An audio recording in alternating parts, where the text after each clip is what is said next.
so look, we found the A part. It said, using the zero product property, find the roots, zeros, x-intercept solutions. We have that here. How many zeros or x-intercepts are there? Okay, how many? Guys in the back, how many x-intercepts or zeros are there? 3, right? Okay, so for the B1, there are 3 x-intercepts, or there are 3 zeros, you know, just pick your wording, 3 solutions, right? 1, 2, 3. All right, then it says, for each polynomial written in factored form, please rewrite into standard form. Okay, we'll get to that. Let's first graph it. Nowhere it says to graph, but we're supposed to graph it.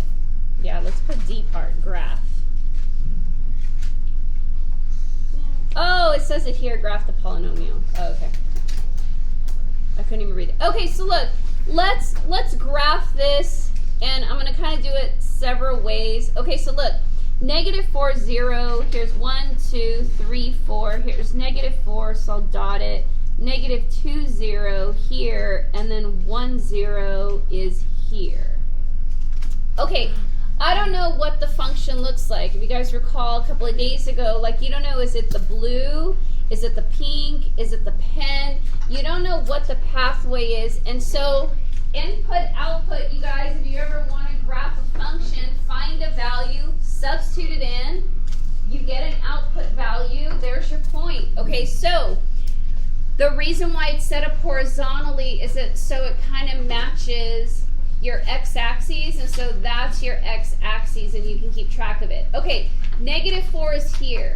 So you're kind of looking at your graph in 1, 2, 3, 4 different areas. You have the area to the left of -4. You have the area in between -4 and 2. And then you have it from -2 to 1. And then you have it after 1.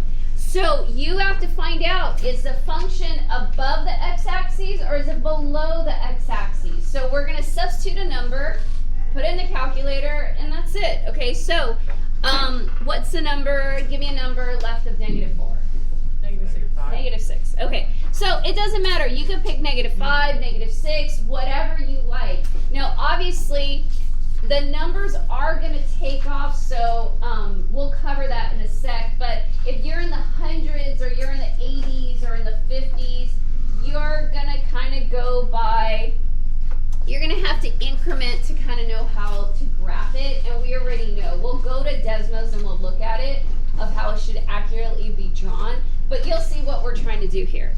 Okay, so I have -6. This is my original function. So parenthesis, I'm going to substitute -6 minus 1.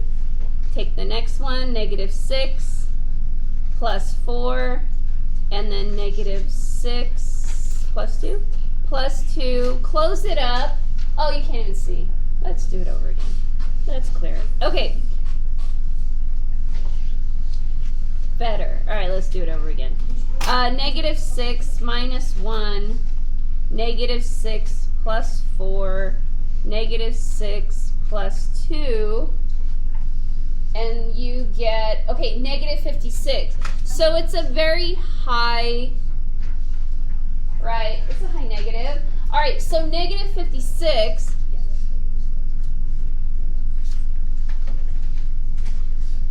Now, typically I tell you guys, hey, plot as you go, but in this case, we're going to wait because we don't know what the other values are going to be. All right, so far, though, I know my function is like way down here. You don't have to write yours, but here, I know it's coming down low, okay? So now, all right, number between -4 and -2. -3. And so if you don't clear your calculator, just go ahead and replace the 6 with a 3.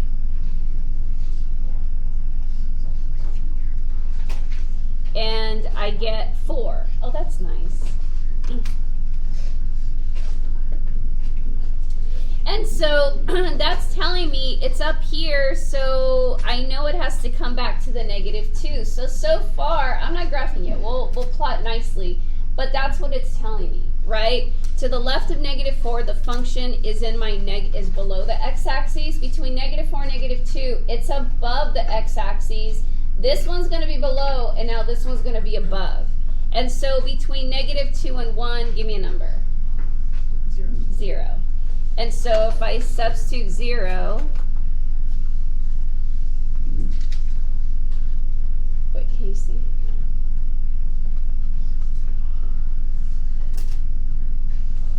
-8, right? So I know I'm coming down here somewhere. And I know I'm coming back up. I'll graph it nicely, you guys. And then right of 1, what do you want? 2?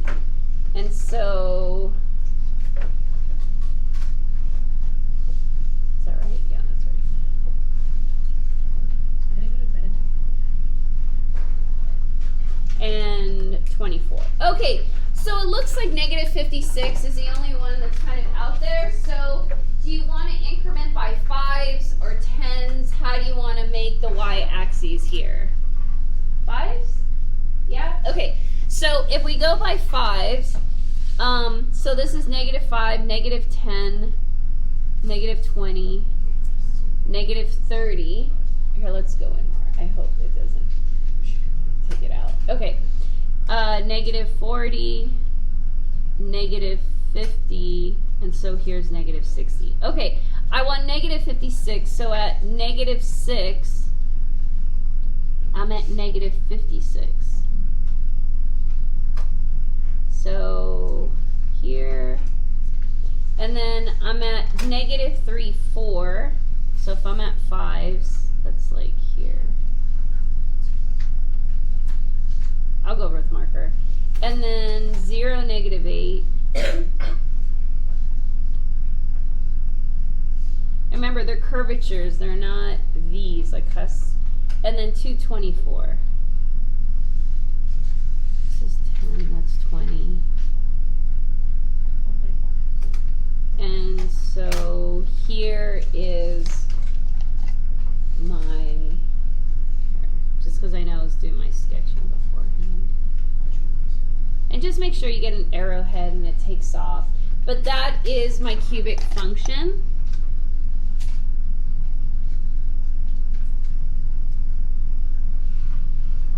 So if you're getting the cubic in factored form, I think it's really easy to graph. I don't think it's difficult at all.